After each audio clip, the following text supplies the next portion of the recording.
कहानी का आरंभ एक छोटे से पहाड़ी गांव चंद्रपुर से होता है। ये गांव शांत, खूबसूरत और हरे भरे पहाड़ों से घिरा हुआ था।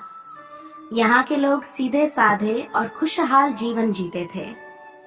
इस गांव की सबसे बड़ी खासियत थी इसका प्राचीन मंदिर, जो गांव के किनारे एक ऊंची पहाड़ी पर स्थित था। लोग मानते थे कि इस मंदिर में दिव्य शक्ति वास करती है, जो गांव को हर प्रकार की आपदा से बचाती है। लेकिन इस मंदिर से जुड़ा एक रहस्य था, जिसे आज तक कोई सुलझा नहीं पाया था। मंदिर के गर्भगृह में एक ताला लगा हुआ था और उस ताले को खोलने की इजाजत किसी को भी नहीं थी। इस मंदिर से जुड़ी एक और विचित्र बात थी कि जब भी कोई व्यक्ति वहां गया, उसने कुछ ऐसा महसूस किया जिसे वह शब्दों में बयान नहीं कर सकता था, मानो किसी अदृश्य शक्ति ने उसे स्पर्श किया हो। लेकिन गांव वालों ने कभी इसे गंभीरता से नहीं लिया, क्योंकि वे इसे महज एक धार्मिक भावना मानते थे। गांव में एक युवक था जिसका नाम आरव था। आरव एक साधारण व्यक्ति था, लेकिन उसमें दुनिया को जानने और रहस्यों को सुलझाने की अद्भुत जिज्ञासा थी। वह हमेशा सोचता था कि मंदिर के भीतर क्या छिपा हो सकता है। आरव ने कई बार अपने पिता से इस बारे में पूछा, लेकिन उसे हमेशा यही उत्तर मिला, कुछ रहस्य ऐसे होते हैं जिन्हें समझने की कोशिश नहीं करनी चाहिए। आरव का मन इस जवाब से संतुष्ट नहीं हुआ। वह जानता था कि इस मंदिर के पीछे जरूर कोई गहरी सच्चाई छिपी हुई है। वह दिन रात इसी सोच में डूबा रहता था कि कैसे इस रहस्य को सुलझाया जाए। आरव के पिता मोहन एक विद्वान व्यक्ति थे। उन्होंने आरव को कई बार चेताया कि वह मंदिर के गर्भगृह के बारे में अधिक न सोचे। उन्होंने उसे गांव की एक प्राचीन प्रथा के बारे में बताया, जो पीढ़ी दर पीढ़ी चली आ रही थी। इस प्रथा के अनुसार जब भी कोई व्यक्ति मंदिर के गर्भगृह के रहस्य को जानने की कोशिश करता, उसके साथ कुछ बुरा होता था। गांव के बड़े बुजुर्गों का मानना था कि उस ताले के पीछे एक ऐसी शक्ति है जिसे जगाने से गांव में तबाही आ सकती है। मोहन ने आरव को बताया, यह ताला कोई साधारण ताला नहीं है बेटा। ये उस शक्ति को रोके हुए है जो इस दुनिया को अस्थिर कर सकती है।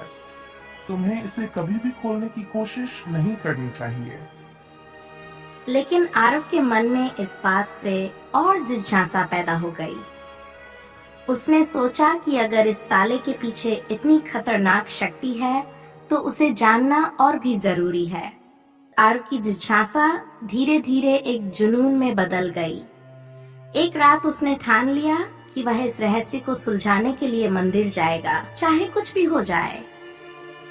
उसने गांव के कुछ बुजुर्गों से मंदिर के बारे में और जानकारी हासिल करने की कोशिश की, लेकिन कोई भी उसे कुछ बताने को तैयार नहीं था। आखिरकार एक दिन आरव ने अपने दोस्त समीर से इस बारे में बात की।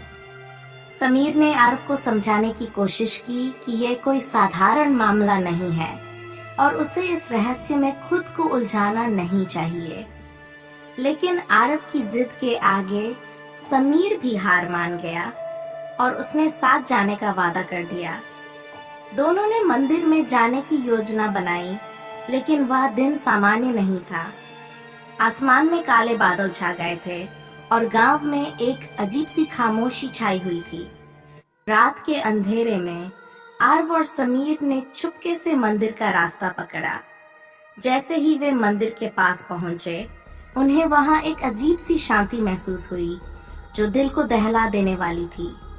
मंदिर के बाहर कोई नहीं था, लेकिन अंदर जाते ही उन्हें लगा कि कोई अदृश्य शक्ति उन्हें देख रही है। आरव ने मशाल जलाकर मंदिर के अंदर कदम रखा। गर्भगृह का दरवाजा उनके सामने था और उस पर लगा ताला चमक रहा था। आरव ने अपनी जेब से एक पुराना चाबी निकाली, जिसे उसने गांव के एक पुराने पुजारी के घर से चुपके से उठाया था। जैसे ही आरव ने ताले में चाबी डाली, समीर ने उसे रोकने की कोशिश की। आरव, हमें यहाँ से वापस जाना चाहिए। मुझे ये सही नहीं लग रहा। लेकिन आरव ने उसकी एक न सुनी और ताले को घुमा दिया। ताला खुलते ही एक जोरदार आवाज हुई और पूरे मंदिर में एक अजीब सी ऊर्जा फैल गई। दोनों के दिल की धड़कनें तेज हो गई और आरव ने दरवाजे को धक्का देकर खोल दिया। अंदर का दृश्य दरवाजा खुलते ही दोनों ने जो देखा वह अद्भुत और भयानक था। अंदर एक विशाल कमरे में एक पुरानी मूर्ति थी जो किसी देवी की थी। मूर्ति के चारों ओर घने धुएं जैसा कुछ फैला हुआ था जो एक अदृश्य शक्ति की उपस्थिति का एहसास करा रहा था। उस मूर्ति की आंखें मानो जीवित थीं और जैसे ही आरव और समीर ने उस पर नजर डाली उन्होंने एक अजीब सी आवाज सुनी। वह आवाज आरव के कानों में गूंजने लगी, तुमने मेरे श्राप को तोड़ दिया है, अब तुम्हारा अंत निकट है। आरव और समीर दोनों स्तब्ध रह गए। उन्होंने सोचा था कि वे यहाँ कोई खजाना या कोई बड़ा रहस्य पाएंगे, लेकिन यह शक्ति उनके उम्मीदों से परे थी। वहां से भागने की कोशिश में आरव और समीर दरवाजे की ओर दौड़े, लेकिन जैसे ही उन्होंने मंदिर के बाहर कदम रखने की कोशिश की, दरवाजा अपने आप बंद हो गया। अब वे दोनों उस खौफनाक गर्भगृह में फंस चुके थे।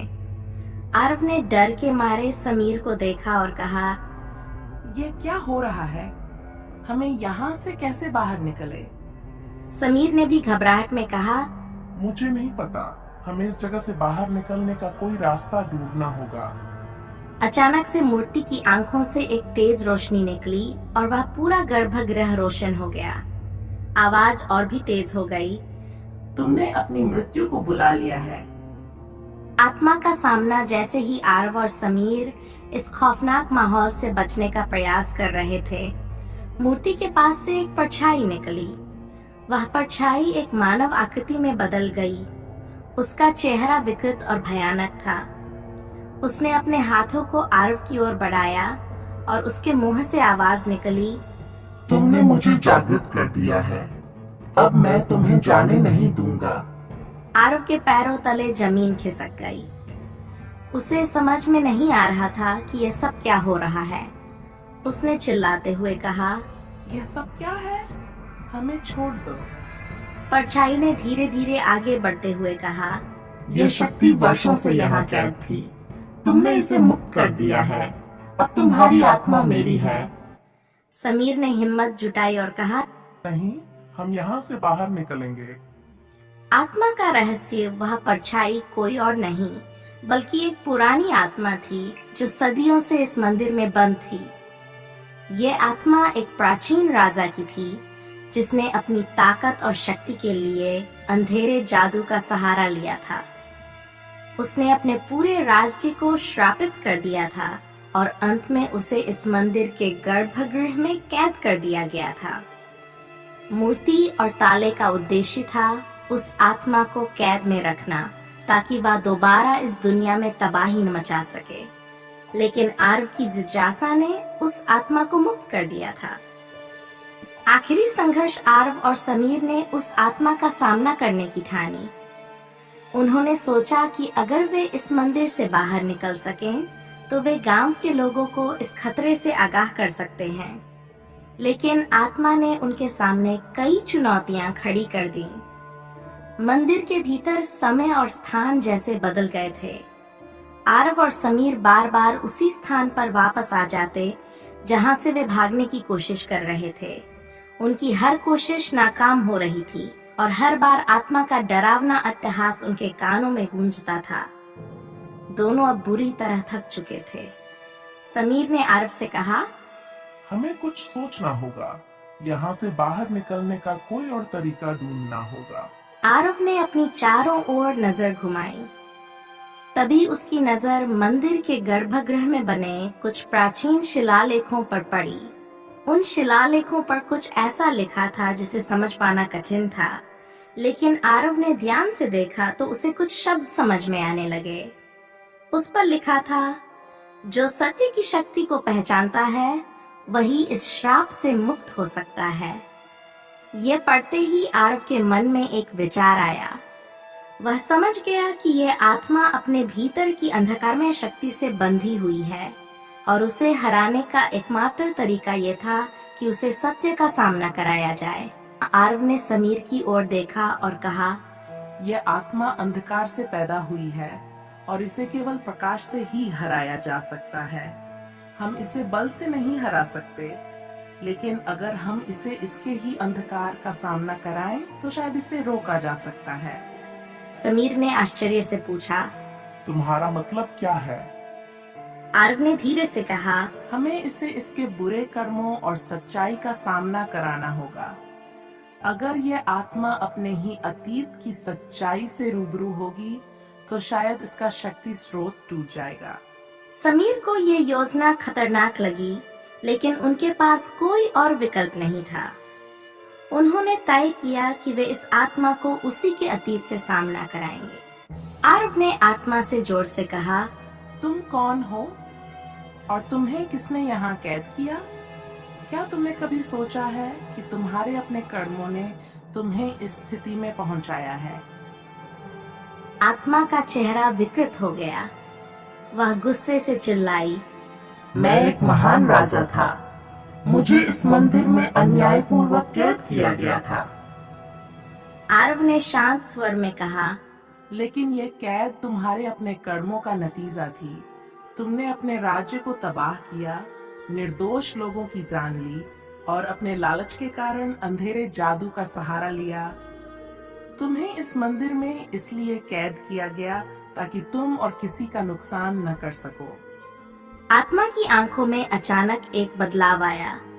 उसकी आक्रामकता कुछ क्षणों के लिए कम हो गई।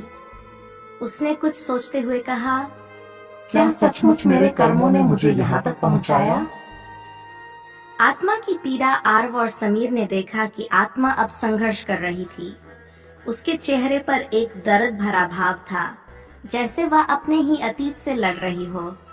वह धीमी आवाज में बुदबुदाई, मैंने जो किया वह सिर्फ अपनी ताकत और राज्य को बचाने के लिए किया था, लेकिन क्या मैं गलत था? आरव ने आगे कहा, तुम्हारी ताकत ने तुम्हें अकेला कर दिया। जो लोग तुम्हें प्यार करते थे उन्हें तुमने खो दिया। तुम्हारा अंधकार तुम्हें खा गया। अब भी देर नहीं हुई है। तुम अपनी गलतियों को स्वीकार कर सकते हो और इस दुनिया को छोड़कर जा सकते हो। आत्मा की आंखें अब आंसुओं से भरी हुई थीं। उसकी आवाज धीमी और कांपती हुई थी। क्या ये संभव है? क्या मैं मुक्त हो सकता हूँ?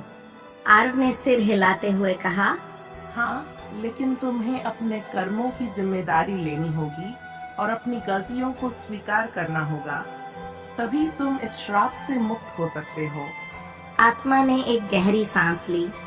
उसकी आंखों में अब वह विकृत क्रोध नहीं था, बल्कि एक तरह की शांति दिख रही थी। उसने धीरे धीरे कहा, मुझे माफ करना। मैंने जो किया वह गलत था। अब मैं इस श्राप से मुक्त होना चाहता हूँ। जैसे ही आत्मा ने अपने कर्मों को स्वीकार किया, पूरे मंदिर में एक अद्भुत प्रकाश फैल गया। वह धुंध जो मंदिर में फैली हुई थी, धीरे धीरे साफ हो गई। मूर्ति की आंखों में एक अद्वितीय चमक थी, मानो वह इस मुक्ति का साक्षी बन रही हो। आत्मा की आकृति अब धीरे धीरे धुंधली होने लगी और उसकी जगह एक हल्की सी रोशनी ने ले ली। वह आत्मा अब एक शांत और शुद्ध रूप में परिवर्तित हो गई थी। आरव और समीर ने महसूस किया कि वे अब आजाद हो